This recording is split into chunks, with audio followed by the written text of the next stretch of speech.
अतीत अहमद ने फूल नहीं बरसाया था जो उसे फूल मिलेगा, उसने गोली बरसाई थी तो उसे गोली ही मिलेगी। कहते हैं ना, जैसी करनी वैसी भरनी, जो बोओगे वही पाओगे। नमस्ते दोस्तों, आज मैं कुछ कहना चाहती हूँ, मगर जो कहना चाहती हूँ वो मेरे बारे में कुछ नहीं है, ये है अतीत अहमद के बारे में, जो आजकल आप सभी सुन रहे हैं। चाहे फेसबुक ऑन करो, चाहे यूट्यूब ऑन करो, चाहे न्यूज़ ऑन करो, जहाँ देखो अतीत अहमद, उसका भाई अशरफ, जहाँ पे देखो यही। तो मुझे ये समझ में नहीं आ रहा उसको इतना बढ़ावा क्यों दे रहे। ठीक है, वो गलत था, मर गया, अब उसको बस जो है वो कार्रवाई करे की जाए, मगर हर कोई उससे बढ़ावा दे रहे। मैं अपनी मुस्लिम बहनों को भी कहूँगी, मैंने न्यूज़ में देखा जैसे उसका जनाजा लेके गए और उसे वहाँ पे दफनाने से पहले बहुत सारी लेडीज़ थी और लेडीज़ लोग बहुत ज़्यादा बोल रहे थे कि ये कोर्ट का काम था कि उसे, यानी जो भी सज़ा दी जाती तो कोर्ट का काम था। ये मैं मानती हूँ, ये कोर्ट का काम था, उसे सज़ा दी जाती, मगर यहाँ पे तो किसी पुलिस वालों ने तो उसे मारा नहीं है। क्योंकि ये सारा जो भी न्यूज़ में आ रहा है, चाहे किसी की मिली भगत तो कुछ भी हो, मगर उसे किसी पुलिस वालों ने नहीं मारा। और जिन्होंने उसे मारा वो कोई पुलिस वाले आदमी नहीं थे। शायद उसने भी कहीं ना कहीं दुश्मनी पाली, क्योंकि गलत तो था ही, वो गलत तो काम उसने शुरू से करते ही आया था। तो उसने, अगर उससे किसी ने मारा है तो शायद हो सकता है कि कोई उसका दुश्मनी हो, शायद वो पकड़ में आए और नहीं आए। मगर हम मुस्लिम बहनों को मैं ये कहूँगी, जो वो कह रहे हैं ना कि हम हिंदुस्तान में सेफ नहीं हैं, तो मैं आपको ये कहूँगी, जितना हम मुस्लिम, क्योंकि मैं खुद एक मुस्लिम हूँ, हम जितना हिंदुस्तान में सेफ़ है ना, हम और किसी कंट्री में सेफ़ नहीं है जितना हम हिंदुस्तान में सेफ़ है।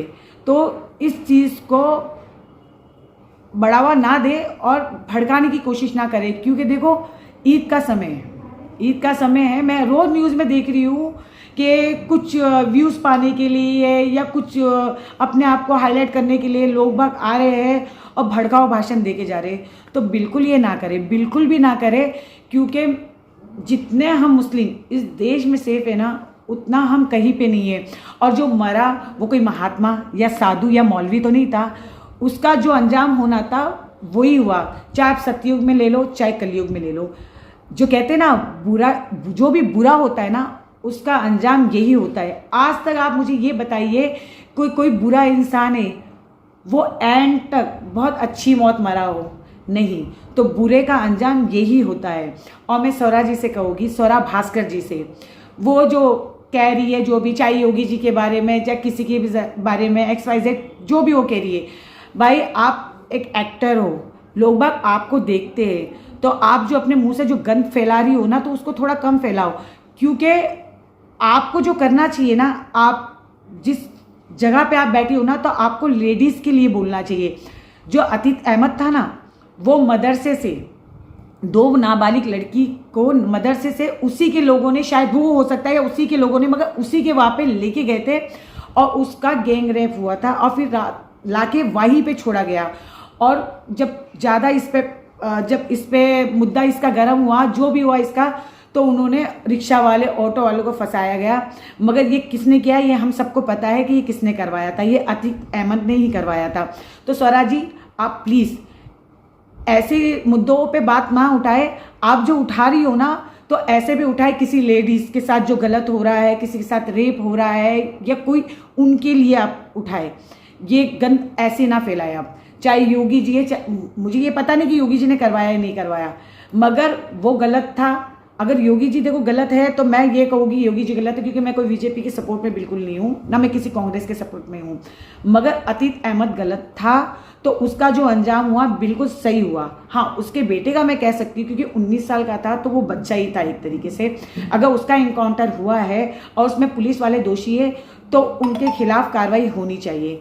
मगर जो अतीत अहमद को इतना बढ़ावा दे रहे ना, उसे बिल्कुल बढ़ावा ना दे, क्योंकि वो कोई इतना महात्मा नहीं है। वो दिख रहा है, एक टांगे वाला कहाँ से लेके कहाँ तक पहुँचा है। एक अनपढ़ आदमी कोई मेहनत करके तो नहीं पहुँचा है, वो लोगों को मरवा के, लोगों लूट के, हाँ उसे कहते हैं कि गरीबों का मसीहा। तो ऐसे इंसान को गरीबों का मसीहा नहीं कह सकते। अगर वो कहीं से 1000 रुपये लूटा है और किसी को 100 रुपये, यानी गरीबों में 100 रुपये बांट रहा है, तो वो महात्मा नहीं कहलाएगा। अगर वो 100 रुपये अपने पास रख के 900 रुपये लोगों में बांटता ना, तो उसे महात्मा कहा जाता। वो कुछ लोगों को बांटा भी है ना, वो कुछ अपनों को, और जो उसके एरिया में रहते थे ना, सिर्फ उसी के लिए उसने किया है, वो भी सिर्फ एक दिखावे के लिए। उसने इस देश के लिए कुछ नहीं किया है। तो जो रह के इस समाज में रह के, इंडिया में रह के अगर वो ये काम कर रहा है तो इसको देशद्रोही ही कहा जाएगा। तो उसके लिए जो हमारे बहन भाई, जो हम मुस्लिम लोगों के लिए मैं कहूँगी, जो उसको इतना बढ़ावा दे रहे ना, बढ़ावा अच्छे जो मुस्लिम है ना, वो उसको बिल्कुल बढ़ावा नहीं दे रहे। बढ़ावा वही दे रहे हैं जो इस मुद्दों को गर्म करना चाहते, जो हाईलाइट होना चाहते, लोगों के सामने आना चाहते। तो प्लीज़ इस चीज़ को यही ख़त्म करें। ईद है और ईद अच्छे से मनाएं। वो दोषी था, उसका जो अंजाम था बहुत अच्छा उसका अंजाम हुआ, ऊपर वाले ने उसको सही जगह पे उसकी पहुंचाए। आपने जो किया है, आपकी जगह वही थी। तो इसीलिए मैं ये कहूँगी कि ईद का समय है, भड़काऊ भाषण ना दे और सबको ईद मुबारक।